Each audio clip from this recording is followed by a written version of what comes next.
as I just said to the team, I don't think it was pretty, but I think it was gutsy. I thought that, I thought the first period was a pretty even period. In the second period, we were playing pretty well. Once we scored, I thought Providence took over the period. I thought they played better than we did. And then we got a couple guys hurt, and we're down a couple guys for the third period. And I thought we were, really gutsy in the third period, and played a good hard third period to try to, to find a way to win that hockey game. But it was a typical, I think, Providence, UConn, physical Hockey East hockey game, and we were able to find a way to win it. All right, we'll start with Dan Connolly from UConn Blog. Go ahead, Dan. Coach, what do you think of your penalty kill today? Killed 3 big penalties in that first period, especially coming off what happened against UMass. Yeah, we talked about that, and Dan Muse, who used to coach for Nashville, and Tyler and I listened to him speak about they had a great penalty kill in Nashville, and one night, I forget who it was, lit them up 3 of 5. And then they had Tampa Bay coming in the next night, who's got a great penalty kill. And it was, you have to stay with what you're doing and believe in what you're doing. You can't just go change everything because one team got the best of you one night. So I was really happy with our guys staying with our core principles on our penalty kill. And they were certainly tested in that first period and found a way to mitigate those situations. So I was happy with them. Okay, we'll go to Eric. Eric from Channel 8, go ahead whenever you're ready. Mike, long time between drinks for Adam scoring that goal. You had to be happy for him, right? Oh, real happy. He's the heart and soul of our team. He's a gritty player. He plays a lot of minutes, and he's been working on getting pucks down to the net because that's another area I think our D, where we can get better as a team.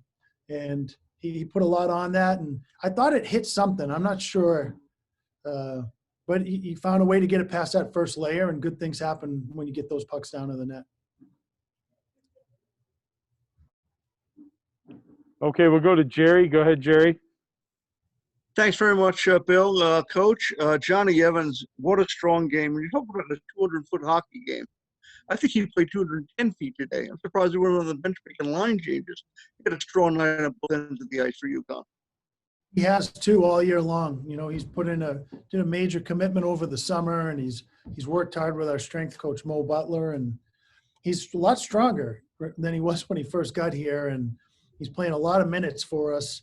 He's, as you said, playing both ends of the ice, and I think consistently from day one, he's without a doubt been our most, probably our best forward and our most consistent player. And he's not afraid to shoot the puck. That second goal, he was like running out of room, and he still found the room to get over the glove side there. Yeah, it was a great shot, short side, and it's another area where I think we need to shoot pucks more. I thought Providence did a good job of that. They funneled a lot of pucks to the net, and it's something that we're going to have to do as well. Thanks, Jerry. We'll go back to Dan Connolly. Go ahead, Dan. Coach, that was your first shutout since the Merrimack game 2 years ago when you won 5-0. What did you see from your defense tonight, and then also obviously from Tomas? But who's counting, right?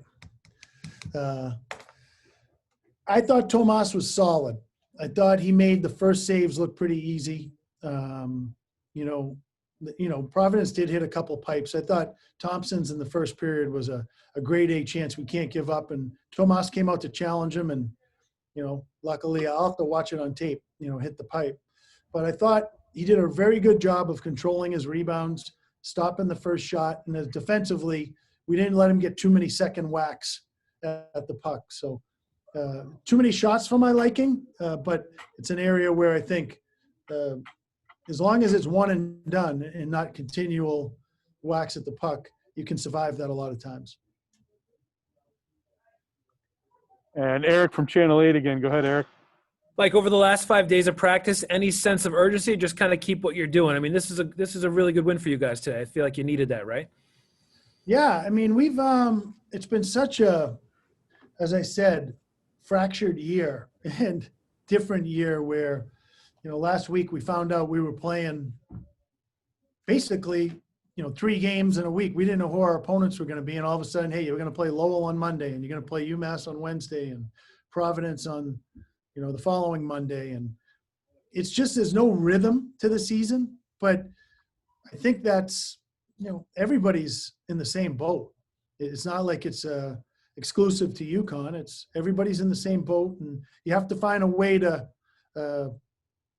the practices have been challenging because normally you have like I said, a rhythm, Monday's your hard battle day, and Tuesday maybe a power play day, and Wednesday's a penalty kill day, and Thursday's an up-tempo skate before practice, and you get into a rhythm during the year. It's just been hard to do that. It's been more like a pro schedule with not knowing who you're playing. So I was really happy that the guys found a way to get a victory tonight. Dan Connolly, did you have another one? Yeah. So last game you said that special teams pretty much decided against UMass.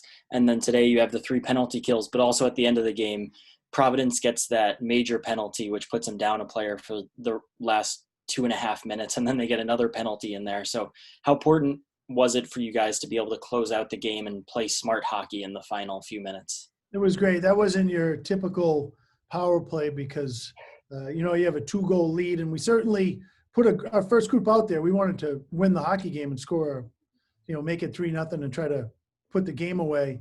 But when the puck came down our end, they pulled the goalie, and then it was 5-on-5. So it wasn't, your typical power play, and you want to make sure that you just make a good play to end the game. And I think they did that, and we did. I thought it was close to a breakaway when Gacombe got hauled down. It looked like he was going to put the game away with that. But, hey, we found a way, like I said, to execute. The special teams were awash tonight, and we found a way to win a hockey game. Let's go over to Ian from UConn blog. Coach, any updates on Linnell and Howarth? I think Linnell's going to be okay. Howarth, I'm not sure yet. The doc hasn't said anything to me, but he looked like he was in a lot of pain. I'm not sure what he even hurt. So he's being looked at by the doctors, and, it's probably – I don't have an answer for you, Ian. If I did, I would let you know, but I'm not sure what his status is right now. Thank you. Go ahead, Jerry. One more from Jerry, and then I think Eric had one more, and then we'll get the players. Go ahead, Jerry. I think you're on mute. How's that? Yeah, go ahead. Great. Coach, you're entering the third period. You're down 2 forwards. What were your instructions to the guys, and how did you put together getting a total new line combination for your third period? Hey, it's just the next man up, Jerry. I mean, there's a lot of guys. The guys that are dressed are expected to play, and we really had 10 forwards that we played with and kind of kept Shandor's line together for most of it. We mixed and matched a little bit in Kale's spot, and then mixed and matched a little bit between Carter and Mark Gacombe. So just tried to play the 10 forwards as best as we could, and I thought they all did a very nice job. But the one thing was we were able to kind of get into a rhythm of playing 3 lines, and there weren't a lot of penalties till the end. So the forwards, I was proud of them. I thought they did a great job. Can you give us the status on Eric Mcnell, where his status is at this point? Yeah, I think he's going to be okay. I think if we had to, I could have played him, but I was just being a little cautious.